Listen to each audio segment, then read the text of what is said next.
لیکن پچھلے سال اکتوبر 2022 میں اس شوق کو میں نے اپنا جو ہے وہ مزید آگے بڑھایا اور میں ادب کی دنیا میں قدم رکھا. ادب کی دنیا میں جب میں نے قدم رکھا تو میں نے اس کا جو سٹارٹ تھا وہ بہت چھوٹی چھوٹی اخباروں سے کیا, جو کچھ آن لائن بھی تھی اور کچھ رجسٹرڈ بھی تھیں. لیکن اس کے بعد مجھے ادب کی دنیا میں آنے کے بعد اس کی شدید کمی محسوس ہوئی کہ خواتین لکھاریوں کے لیے ایک الگ پلیٹ فارم ہونا چاہیے جہاں پر وہ باحفاظت ہو کر لکھ سکیں اور خود کو آگے دنیا میں اپنا نام بنا سکیں. ٹھیک ہے, تو اس کے بعد یہ ہوا کہ میں جیسے جیسے میرا ادبی سفر شروع ہوتا گیا میرے سامنے کچھ ایسے چیزیں آئیں جس سے مجھے محسوس ہوا کہ اس پر فوری عمل درآمد ہونا چاہیے. اس لیے میں نے اپنا ایک آن لائن گروپ شروع کیا ماہنامہ ماہر انٹرنیشنل کے نام سے, جس کو میں نے ہم عوام کے ذریعے رجسٹرڈ کروایا.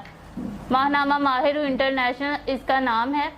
اور اس میں الحمدللہ 100 سے زائد لکھاریاں جو کہ پاکستان کے مختلف شہروں مختلف صوبوں سے ان کا تعلق ہے وہ میرے ساتھ شامل ہیں.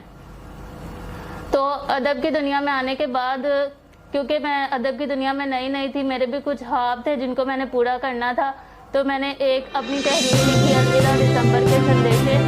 جو کہ 2022 میں نے دسمبر میں لکھی تھی. اس میں نے اللہ پاک سے کچھ خواہشات کا اظہار کیا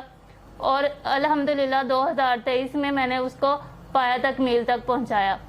جس میں میرا پہلا خواب تھا ماہنامہ ماہر انٹرنیشنل, جو کہ ایک ایسا پلیٹ فارم ہے جہاں پر صرف اور صرف خواتین لکھاریاں شامل ہیں. اس کے بعد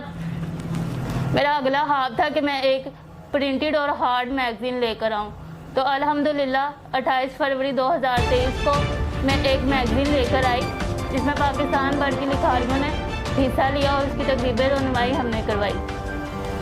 اس کے بعد میرے اگلے خواب کی تکمیل تھی کہ میں اپنی ایک کتاب لے کر آؤں. تو تب یہ خواب جو تھا وہ صرف میرا اپنی ذات تک محدود تھا, لیکن پھر اس کو میں نے اپنے ادارے کی خواتین لکھاریوں کے خوابوں کے ساتھ منسلک کیا اور یہ کتاب گوشہ تخیل جو تمام لکھاریوں کے خوابوں کی تکمیل کا ذریعہ ہے. بسم اللہ الرحمن الرحیم. میں تمام صحافی بھائیوں کا شکر گزار ہوں جنہوں نے ہمیں یہ موقع دیا کہ ہم اپنی کتاب کے حوالے سے لوگوں تک آگاہی کر سکیں کہ یہ کتاب نموذ رسالت اور حرمت قرآن ہم نے, جو کہ سویڈن حالیہ واقعہ نتیجوں کے بعد پاکستان کی پہلی کتاب ہے جو ہم شان مصطفیٰ اور حرمت قرآن پہ مذمتی کتاب لے کر آئے ہیں. اس میں پاکستان بھر سے مختلف ضلع مختلف شہروں اور تحصیلوں سے لڑکیوں نے لکھا ہے, جس میں میرے سمیت 54 لڑکیاں نے لکھا ہے اور آج یہ سب کے سامنے کتاب آ چکی ہے. اور میں تمام مسلمان لکھاریوں کو دعوت دیتا ہوں وہ اس پہ مذمتی واز بھی اٹھائیں اور اس کتاب کو بلکہ خریدیں بھی اور مختلف لائبریریوں میں اس کی رونق بنائیں.